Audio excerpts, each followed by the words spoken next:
ডিসেম্বরে না হলে এদেশে আর নির্বাচন হবে না বললেন মির্জা আব্বাস।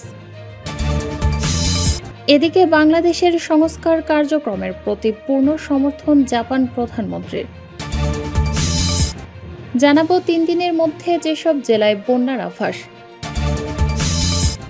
আরও জানাবো ভারতীয় গোয়েন্দা সংস্থার হয়ে কাজ করছিলেন সুব্রত বাইন। জানাবো নতুন বাংলাদেশ গড়তে জাপানের সর্বাত্মক সহযোগিতা চান প্রধান উপদেষ্টা। সর্বশেষ জানাবো শুধু নির্বাচন নয়, ভবিষ্যৎ বাংলাদেশ গড়ার রোডম্যাপ চাই। শিরোনাম শুনলেন, এবারে বিস্তারিত।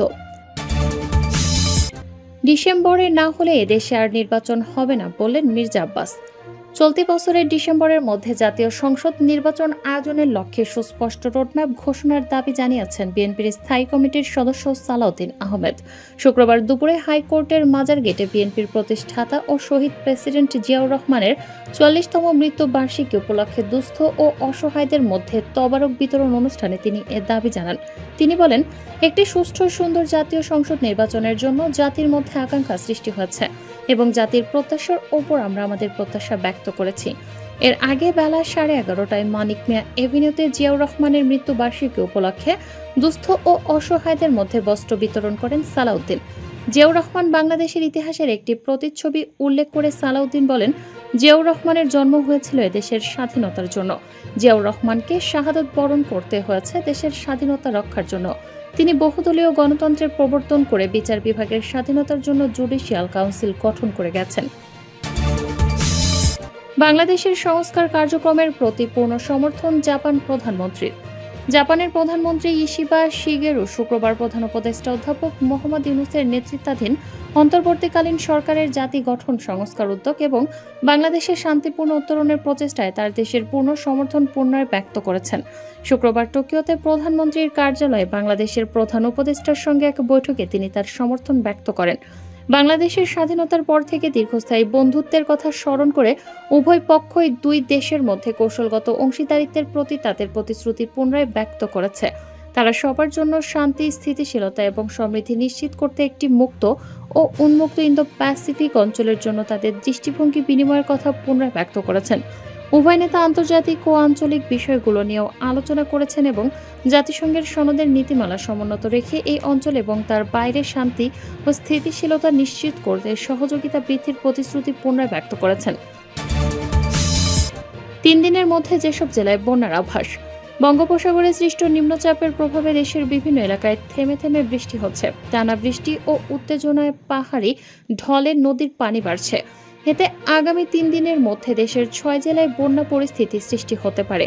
শুক্রবার পানি উন্নয়ন বোর্ডের বন্যা পূর্বাভাস ও সতর্কীকরণ কেন্দ্রের সবশেষে বিজ্ঞপ্তিতে এ তথ্য জানানো হয়।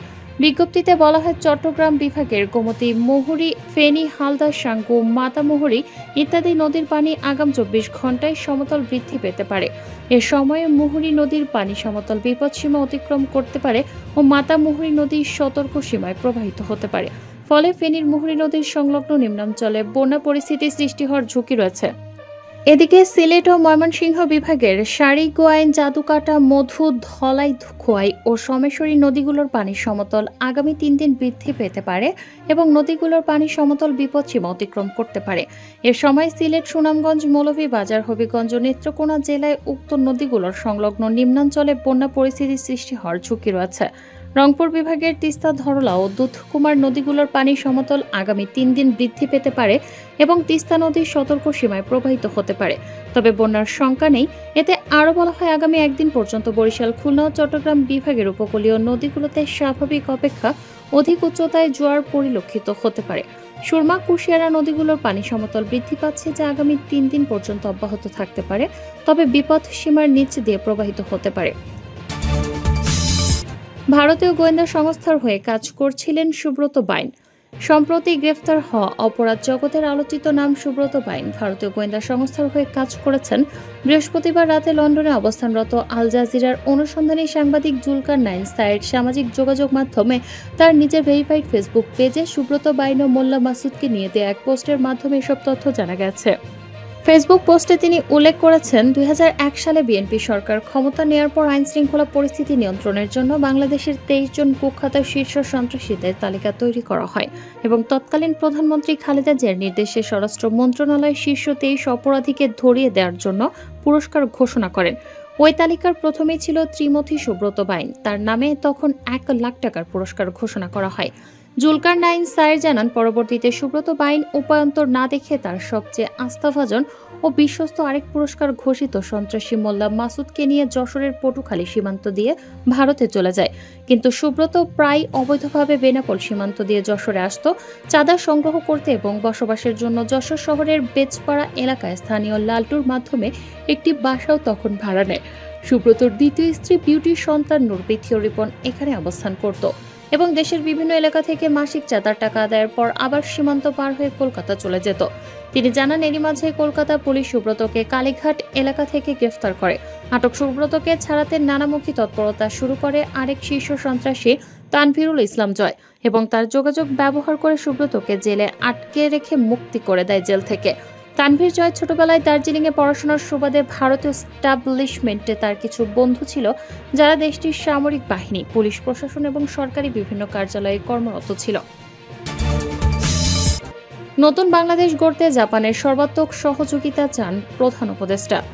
প্রধান উপদেষ্টা অধ্যাপক মোহাম্মদ ইউনূস নতুন বাংলাদেশ গড়ে তুলতে জাপানের সর্বাত্মক সহযোগিতা চেয়েছেন। শুক্রবার টোকিওর জেট্রো সদর দপ্তরে আয়োজিত সেমিনারে তিনি বলেন, আমি এখানে এসেছি আপনাদের ধন্যবাদ জানাতে এবং পরবর্তী পদক্ষেপ নির্ধারণ করতে। Japan external trade organization JETRO এবং জাইকা যৌথভাবে বাংলাদেশ বিজনেস সেমিনারের আয়োজন করে। অধ্যাপক ইউনূস বলেন, আমরা বড় বিপদের মধ্যে আছি। আক্ষরিক অর্থে বাংলাদেশ ১৬ বছরের একটি ভূমিকম্প পার করেছে। সবকিছু ভেঙে পড়েছে। আমরা এখন টুকরো টুকরো করে গুছিয়ে তোলার চেষ্টা করছি। জাপানকে বাংলাদেশের বন্ধু আখ্যা দিয়ে তিনি বলেন, একজন ভালো বন্ধু কঠিন সময়ে পাশে দাঁড়ায় এবং জাপান সেই বন্ধু। তিনি আরও বলেন, আমাদের কাজ হলো অসম্ভবকে সম্ভব করা এবং আপনি আমাদের সঙ্গীও বন্ধু। এটি বাস্তবে রূপ দিন। নতুন বাংলাদেশ গড়ে তোলা একটি ঐতিহাসিক চ্যালেঞ্জ উল্লেখ করে সরকার প্রধান বলেন, আমরা ইতিহাসকে দেখাতে চাই যে এটি সম্ভব হচ্ছে, তাও নিখুঁতভাবে। শুধু নির্বাচন নয়, ভবিষ্যৎ বাংলাদেশ গড়ার রোডম্যাপ চাই। শুধু নির্বাচন নয়, ভবিষ্যৎ বাংলাদেশ গড়ার রোডম্যাপ চান জাতীয় গণতান্ত্রিক পার্টির সহ সভাপতি ও দলীয় মুখপাত্র রাশেদ প্রধান। তিনি বলেন, গণতন্ত্রের জন্য অবাধ, সুষ্ঠু, নিরপেক্ষ নির্বাচনের বিকল্প নেই। তবে নির্বাচন ও ক্ষমতায় যাওয়ার রাজনীতির আড়ালে সংস্কার আর বিচার হারিয়ে গেলে তা হবে দুঃখজনক। নির্বাচন হতে হবে। নির্বাচনের পূর্বে প্রয়োজনীয় সংস্কার হতে হবে। প্রশাসন সহ সব জায়গায় আওয়ামী দোসর মুক্ত হতে হবে। ভারতীয় হস্তক্ষেপ মুক্ত নির্বাচনের পরিবেশ সৃষ্টি করতে হবে। গণহত্যাকারী শেখ হাসিনা এবং তার দোসরদের বিচার হতে হবে। দল হিসেবে আওয়ামী লীগ, জাতীয় পার্টি, 14 দল এবং ফ্যাসিজমের দোসর রাজনৈতিক সংগঠনদের বিচার করতে হবে। আর তাই আমরা শুধুমাত্র নির্বাচনী রোডম্যাপ নয়, একই সঙ্গে সংস্কারের রোডম্যাপ চাই, বিচারের রোডম্যাপ চাই। আমরা ভবিষ্যৎ বাংলাদেশ গড়ার রোডম্যাপ চাই। শুক্রবার বিকালে পল্টনস্থ শফিউল আলম প্রধান মিলনায়তনে জকপার যৌথ সভায় প্রধান অতিথির বক্তব্যে তিনি এসব কথা বলেন। যৌথ সভায় বাংলাদেশকে অস্থিতিশীল করার জন্য ভারতীয় পুশ ইন এবং সীমান্ত হত্যার প্রতিবাদ ও নিন্দা জানানো হয়। চট্টগ্রাম বন্দর বিদেশিদের হাতে তুলে দেওয়ার পরিকল্পনার প্রতিবাদ এবং মানবিক করিডোরের বিরুদ্ধে অবস্থান তুলে ধরা হয় সভায়। যৌথ সভায় জাগপার ভবিষ্যৎ কর্মপরিকল্পনা নিয়ে আলোচনা করা হয়। যৌথ সভার শেষে শহীদ প্রেসিডেন্ট জিয়াউর রহমানের ৪৪তম শাহাদাত বার্ষিকীতে তার রুহের মাগফিরাতের জন্য দোয়া করা হয়।